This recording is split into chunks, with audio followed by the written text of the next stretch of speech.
Well, now we're cozily cuddling under a tree here in beautiful Elizabeth Park to talk about a not so cuddly and beautiful event that happened at the California Academy of Sciences in San Francisco. Now, mind you, I want to remind you, the exhibits were nice. The museum staff were stellar, wonderful, loved to explain things. They also had a planetarium called the Morrison Planetarium. Now, oh boy, here's a completely tangent thought. Morrison is also the last name of Jim Morrison of the Doors. I had a teenage crush on Jim Morrison, but who knows? I kind of doubt that the Morrison Planetarium at the California Academy of Sciences was not named after Jim Morrison. But anyhow, so the planetarium had star shows, and the regular staff of the planetarium were wonderful. I often would wander up to the big control panel the guy uses to control the projector and ask him questions. And he opened up very nicely, or she, it could be both. And they even showed me the sound room where all the sound equipment was located. And they had a pretty nice setup with a combination of Altic, Lansing, and Macintosh. Really high-end sound gear. That was fine. Now, before I go on to the problem I had, I need to point out some things. Ethics, E-T-H-I-C-S. Very, very important in my life and in the way I think. Ethics is my relationship with society. It starts, the way it works in the pecking order, the low end of the pecking order is my own benefit. Do things to benefit myself and myself only. That's dead last. Next in the pecking order is do things that benefit my institution, whether it's family, museum, business, the U.S. Navy when I work for the Navy, whatever. That's the next up. The top end of the pecking order is my relationship with society, the world, the population at large. So if I do something that is I want for myself, but it's a detriment to society, I should not do it. Likewise, if I do something that's a benefit to my organization, but it's a is bad for society, no, I don't do it, okay? That whole thought came from a wonderful man I've been reading about, I never met.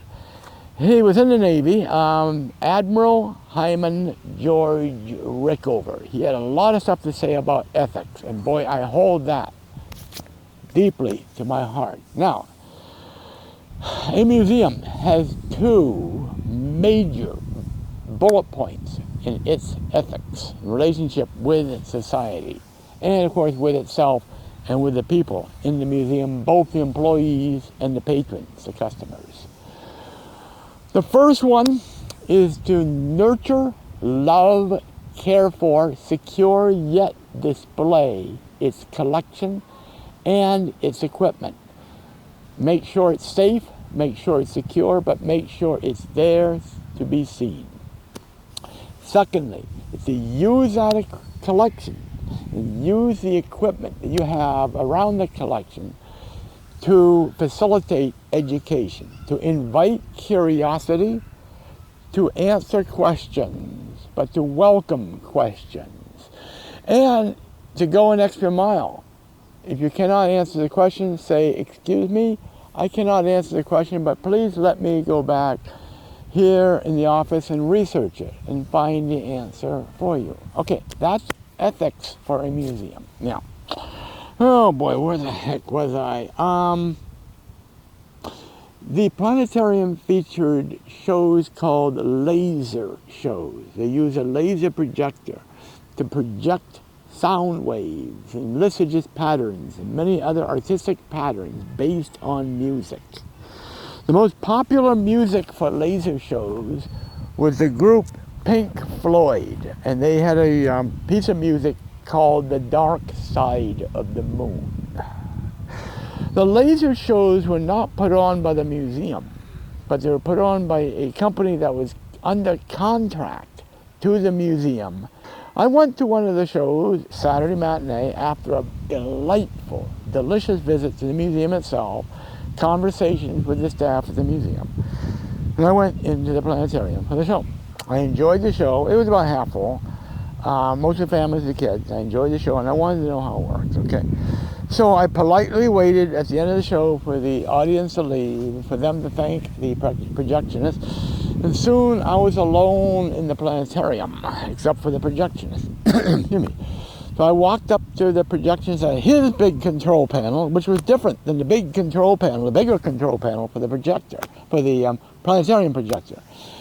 And I said, "Hi, my name is Mark Allen. I'm an engineer and a very, very curious person. I love to learn how things work." Okay, you know in my videos, I talked about my curiosity with the Christmas star, and it got me in trouble with Dad for an instant.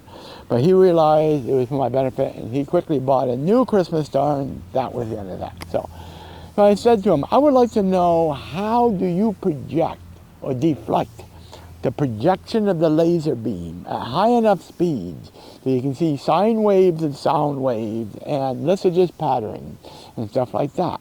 But I know it could not be done with motorized mirrors. It had to be something special."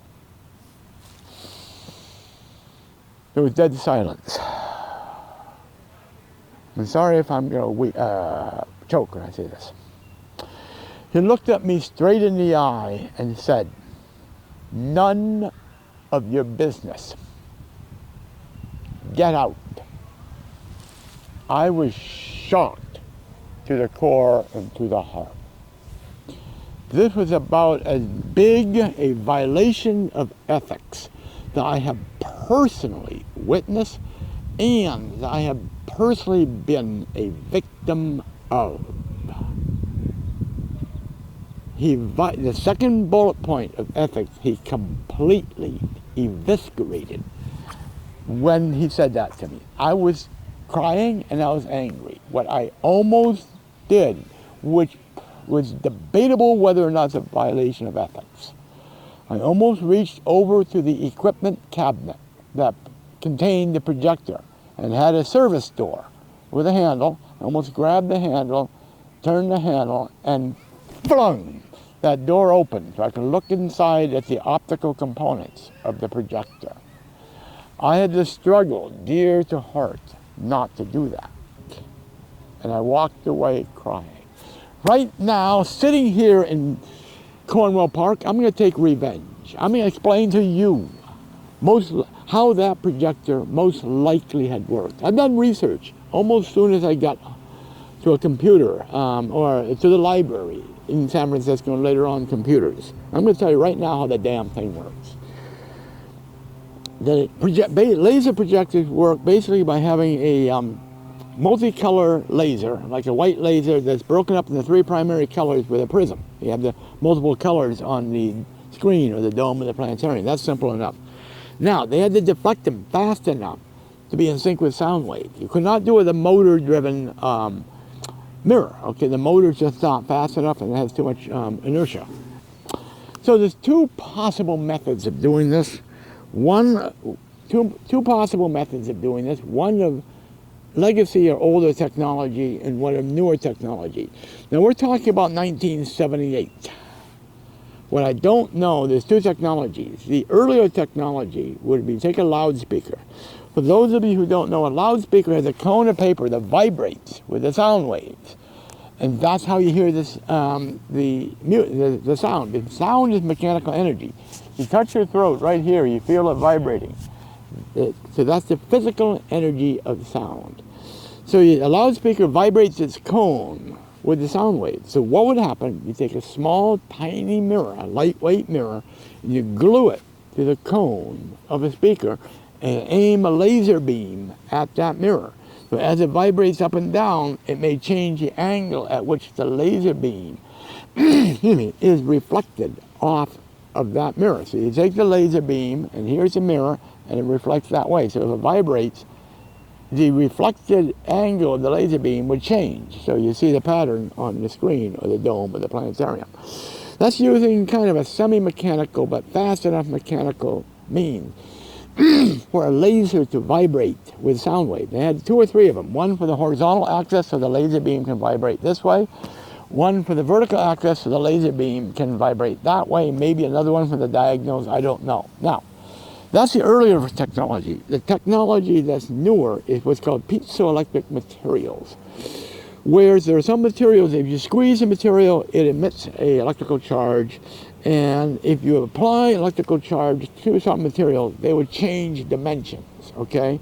Some of those materials are crystals, clear crystals. So as the crystal changes dimensions, which means it changes its density due to the application of electrical current, it can change the way it can refract light going through the material. You take these crystals, and they're like a block or something like this, okay? Take a laser beam, aim it at the crystal.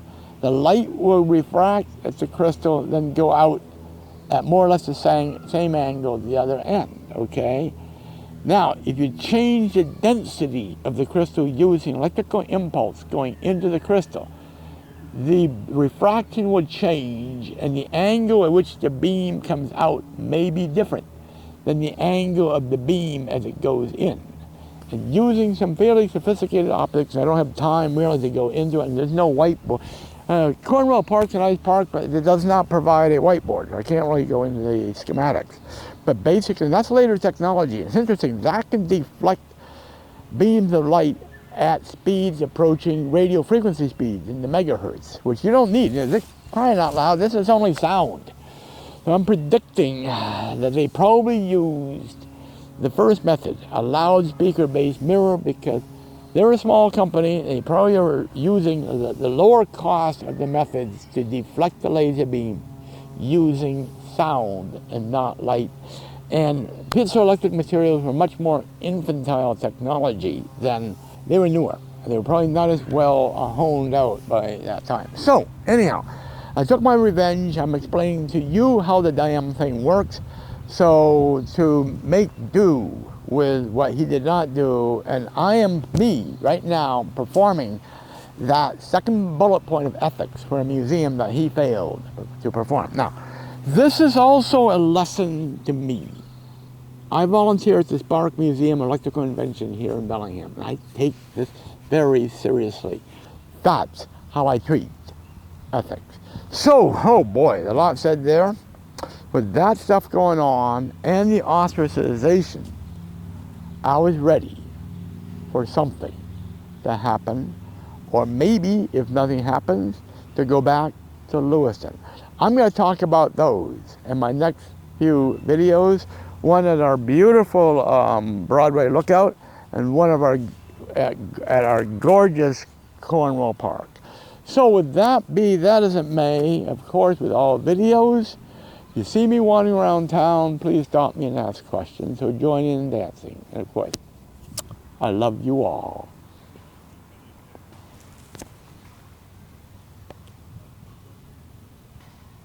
Oops, I forgot. The Spark Museum here in Bellingham also loves you all. The Spark Museum of Electrical Invention. I will see you there.